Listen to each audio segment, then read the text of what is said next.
Election day, 3 weeks. Can you believe that? 3 weeks away. On the ballot this year, Texas voting on not your typical elections, propositions, or seven. Before you head to the polls, make sure you know exactly what each proposition means for the future of our state. Here to break it down for us is KETK's Kara Pritchard. Kara. That's right. A lot of thought has gone into the propositions listed for this year's election. 2/3 of the legislature has to agree on each issue before it can even make it to the ballot. Before heading to the voting booth this November, make sure to know what you're voting for. There are 7 propositions on the ballot this year.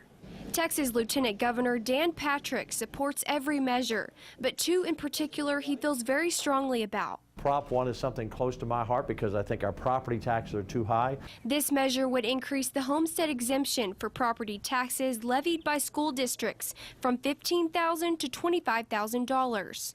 Prop 1 will forever put in our Constitution a prohibition against putting a sales tax or transfer tax on your home, your land, your ranch, your farm, your commercial property when you sell it. Depending on their district, if passed, homeowners would save an average of about $120 per year.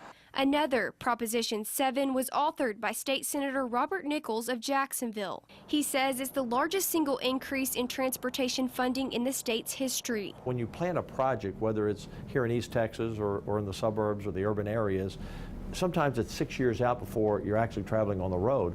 Patrick says this amendment will set aside $2.5 billion of existing sales tax revenue for the State Highway Fund.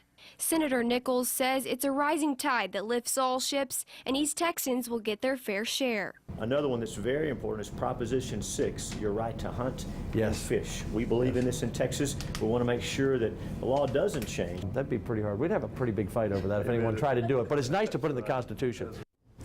Early voting in person begins October 19th and Election Day is November 3rd. For an explanation on the remaining propositions, be sure to check out our website, myeasttex.com. Reporting live in the News Update Center, Kara Pritchard, KETK News. The East Texas man has been arrested.